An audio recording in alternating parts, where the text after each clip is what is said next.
the world title. He's coming to the ring in his yellow robe, and he's got his little Dutch boy haircut like he likes it. Going to be taking on Huntsville's own Bobby Bobby. Ric Flair's Dutch boy haircut, like he likes it, was courtesy of Jim Herd wanting the hair that way. God, I never will forget Herd saying, "Cut that hair short. A dominant ring. Diamonds are forever, and so is Ric Flair." And I'm gonna remember listening to Herd and looking at him in his eyes, thinking in the back of my mind, "Yeah, motherfucker, you ain't forever in this company." Meltzer is pretty critical of this one. He says it should have been 2 out of 3 falls if they're only going to get 14 minutes. They needed 30 minutes to really do this. And he says the crowd live doesn't really get into it because, well, and I think this is a fair criticism. Nobody really believed that Bobby Eaton could win the world title. Right.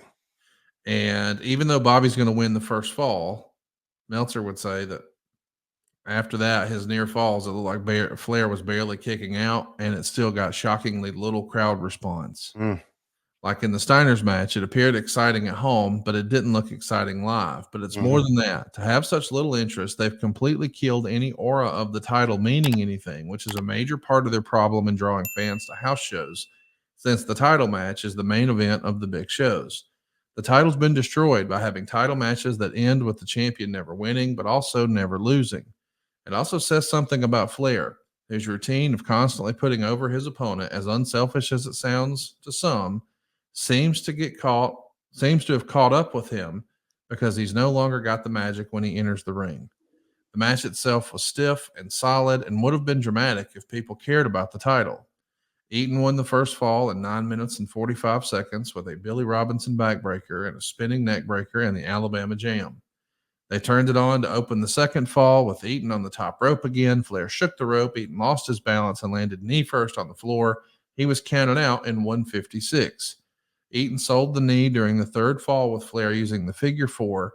Eaton got a few surprise near falls before Flair grabbed the ropes while holding the figure 4 and got the pin in 2 minutes and 43 seconds, 3.5 stars. And this is all leading to a pay-per-view about a month from now. And of course, it's the Great American Bash in Baltimore, and we know that Flair will not be there. Right. Did you have any inclination how strained the relationship was between Flair and Herd at this point? Like, did you know this isn't going to last? This isn't going to make it? One of them's got to go?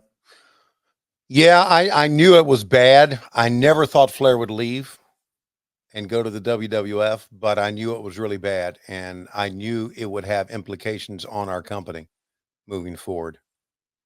When I came back and I settled in and found out what type of leader of the company Herd was, I knew it wasn't going to work. And once again, one of those things that fueled my disappointment, my disillusionment when I came back was working for Herd and freaking Jim Barnett. So yeah, I didn't know how it would end. I just really thought that Turner would do what they finally did in 2001, and that is just close up shop. I thought it would happen any day. I really thought that they would look at this and say, this sucks. And it sucks, and I wouldn't want to be there. And I wouldn't want to be there. And then, of course, we had fall forward. Thank you. We had Ted Turner come and speak to us around Christmas time and say that, yeah, I know we're losing money, but CNN lost money, and we hung in there for them with 10 years and made everybody feel pretty good that we were going to hang around for quite a while. It may have been the Christmas of this year. I'm not so sure. Maybe it was later, because I know Vader was with us, and that's the one where he raised his hand. He says, "It's just so exciting to see you, Mr. Turner. Could I have your autograph?" Oh, Jesus Christ. That's what he said. That's what Leon said. And everybody kind of groaned. Okay. Has any of the boys asked for Tony Khan's autograph? Not unless it's on paycheck. Just to say, that's the only one that matters, Daddy. That's right. I just can't imagine asking Ted Turner for an autograph. Yeah, But in front of I'm not really I mean, I guess I was when I was a kid. yeah, Like, as an adult, I'm just not an autograph yeah. guy, really. You know what? Especially in front of the boys, but there was sincerity in Leon's voice there. Yeah, I yeah, mean, he meant it. He was yes, he was all of a sudden he was a kid. Um, I like when people are sincere, you know? well, me too, man. In this very insincere business we have. Hey, sincerely, this, Yeah. show that we're watching got 48.5% thumbs up in the Wrestling Observer, Mm, got, 39.2% thumbs down, okay. and 12.3% thumbs in the middle. Mhm. Listen, I'm watching this through nostalgic eyes, so I'm Right. gonna give it a thumbs up, but I could see how at the time I might have gone thumbs in the middle. Yeah. Watching this back, I know you get to see a lot of your great old friends and whatnot. Was this a thumbs up, thumbs down, or thumbs in the middle for you? I think the whole year was thumbs down for me. 91 sucked. Yeah. Well, listen, my whole time at WCW was mostly thumbs down. Um, until, we had a great run and we were doing great things and it was fun and the Friday night wars, the Monday night wars were fun, but it was it was a very combative, very difficult time for me. I mean, I had younger kids and I was trying to be a dad at home, you know.